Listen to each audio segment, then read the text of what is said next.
Dalesbred sheep, what makes a Dalesbred sheep is something that we've got to keep there all the time. It's the conformation, the size, something that the Dalesbred has managed to keep.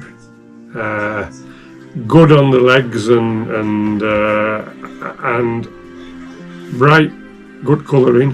Hardy sheep can live out on the hill, have a decent fleece on them, which will protect them from the weather, especially in winter time. I know the winters have got milder, but things will change. They can stand the wet weather. I have seen other breeds, not going to name any, but they don't just seem to do as well and keep the condition as well as what the Dalesbred do in the climate that we have around here. And what makes a Dalesbred sheep? Conformation first and foremost. Good on its legs. Long front legs, well, long forelegs, but yeah, long front legs up to its front end, bit of neck. Nice, not too much wool. Square behind on its legs. Big head and good colour. Good black and white colour. And walks well. But yeah, I don't like too much wool because it shows the shape of the sheep off.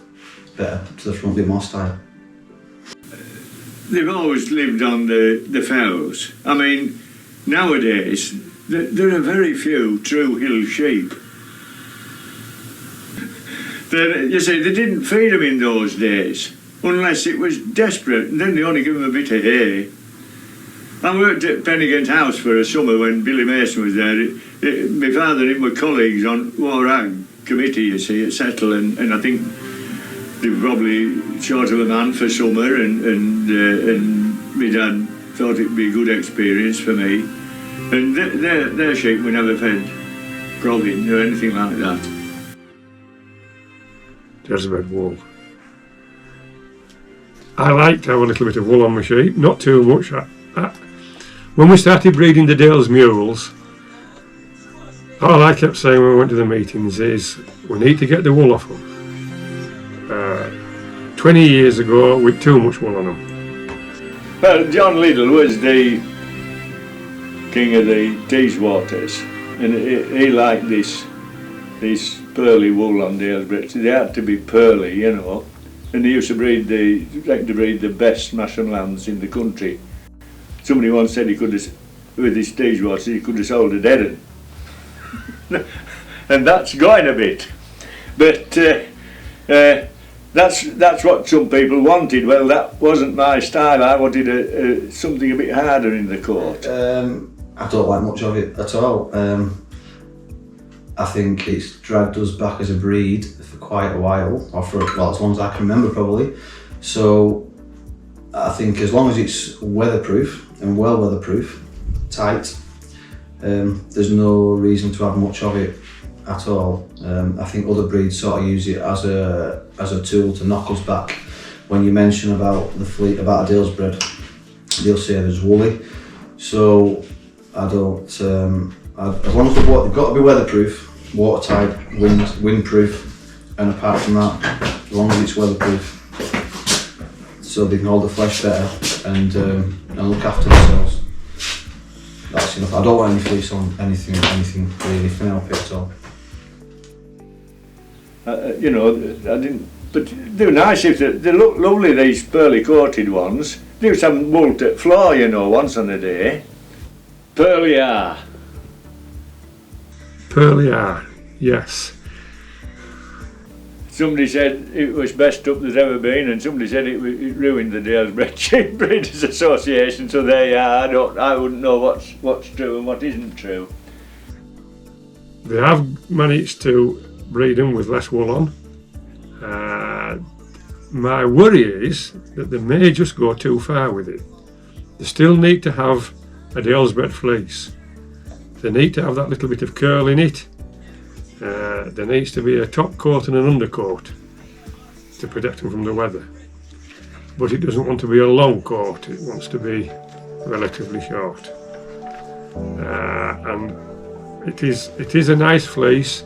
Unfortunately, when it goes to wherever it goes, the wool board or wherever it goes, it's only valued the same as the other Swaledales or any other breed, which is not really true to what type of wool it is.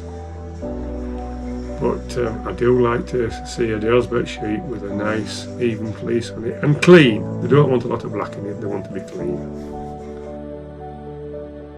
Well, preserving the breed is important to me because I'm a breeder of them, and also because I do like the breed. I think there's a place for them. We need them not just on the hills. We need hill sheep to produce sheep that can be farmed down in the lowlands, the crossbreds, the mules, the massams, and likewise. But you see, there are people still enthusiastic about them, and they want to keep going. Well, they need to keep going. You've got to, the authorities like to keep all these breeds. I know you see these funny rare breeds, and you think, who the heck wants to keep them? But they're needed for the genes, you see. They're very, we laugh about ministries and all this sort of stuff, but they're very keen on making sure that there's something, to go back to if necessary. New breeders starting out, difficult. When they go to buy a sheep, buy them the most expensive they can afford. Don't skimp on purchasing them. Buy something with some size and some power, and something that looks like it's going to breed, if not a pure, it's going to breed a good crossbred lamb. And so as they will be able to make some money out of it somewhere at the end of the day.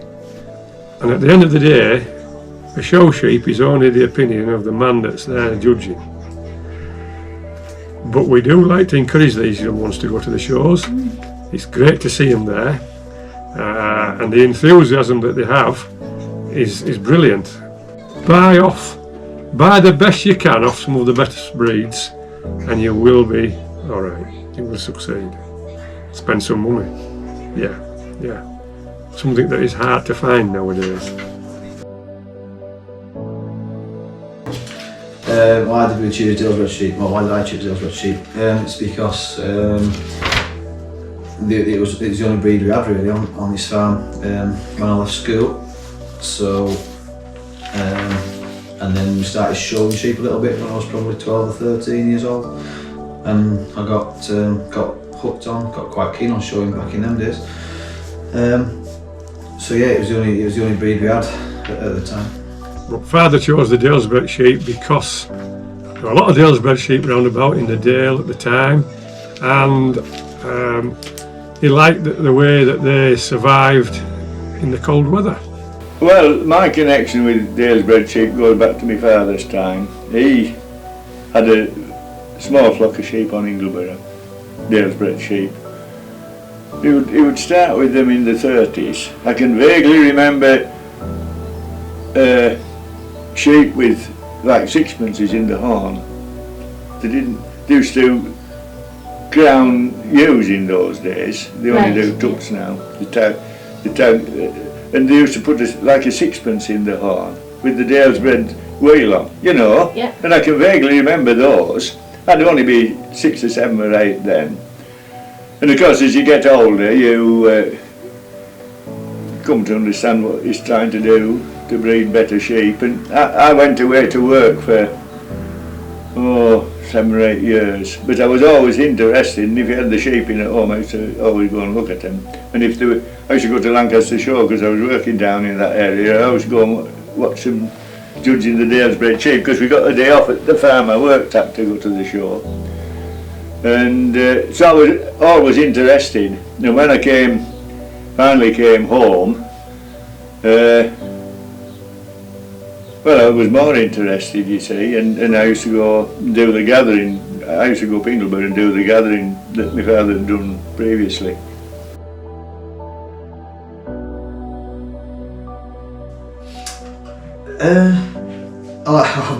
I like winning really, but competing, raising your standard competing against there's two or three of them lads that take a bit of beating. Isn't there? There's your Brads, your Mick Cars, your Fieldheads, Richard Close.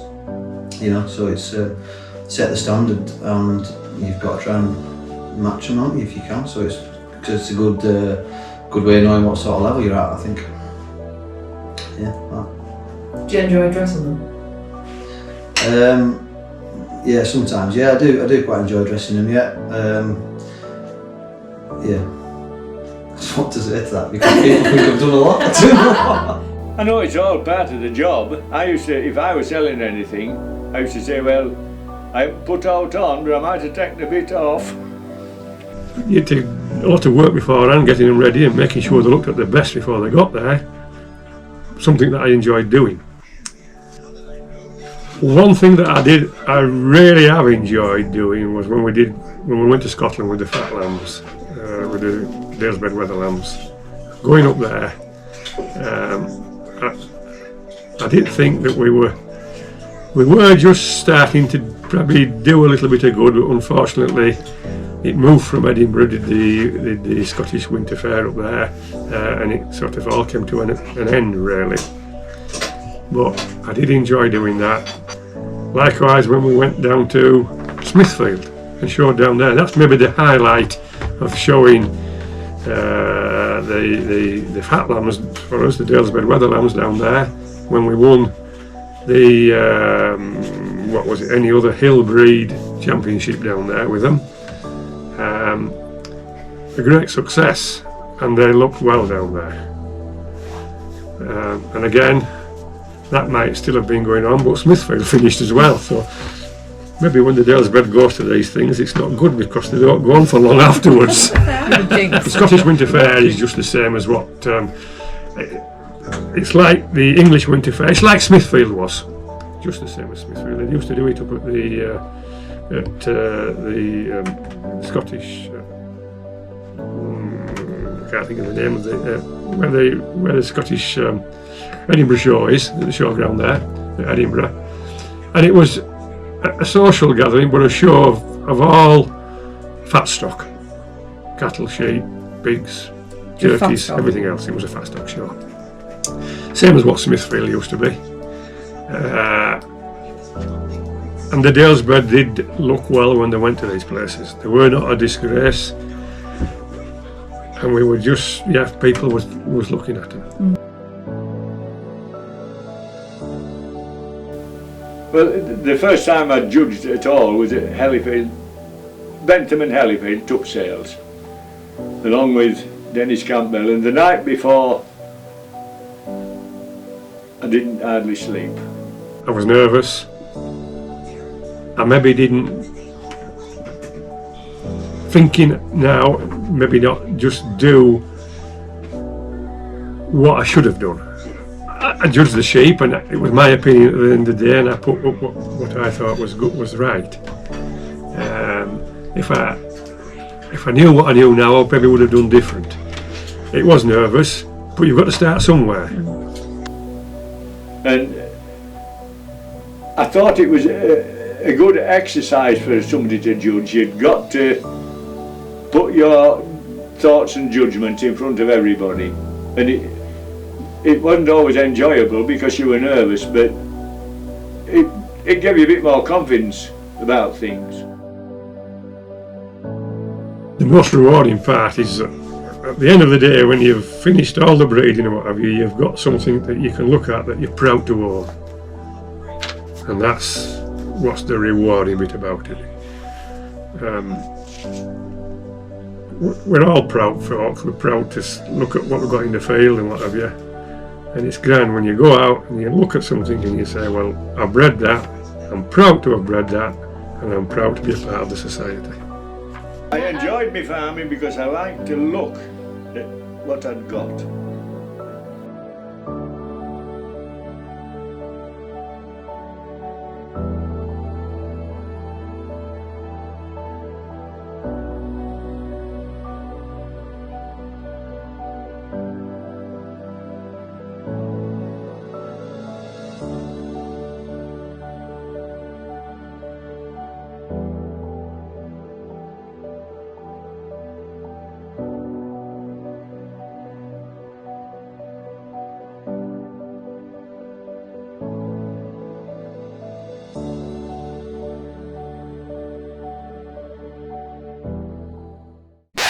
In the unpredictable world of livestock competitions, two renegade judges were accused of crimes against punctuality they didn't commit. Forced to the far end of the sheep pen, these two unlikely heroes became a legend whispered in farming circles. If you have a sheep to judge, if no one else can analyze every tuft of wool and length of tooth, and if you can wait, and wait, and wait, maybe you can hire the J-Team, starring Martin Woolley Brown, the detail-obsessed maverick who measures tooth length down to the millimeter. Alec Hesitant Lambert, the mastermind of deliberation who ponders each bleat like it's a Shakespearean sonnet. Together, they'll redefine what it means to judge sheep and redefine your concept of time.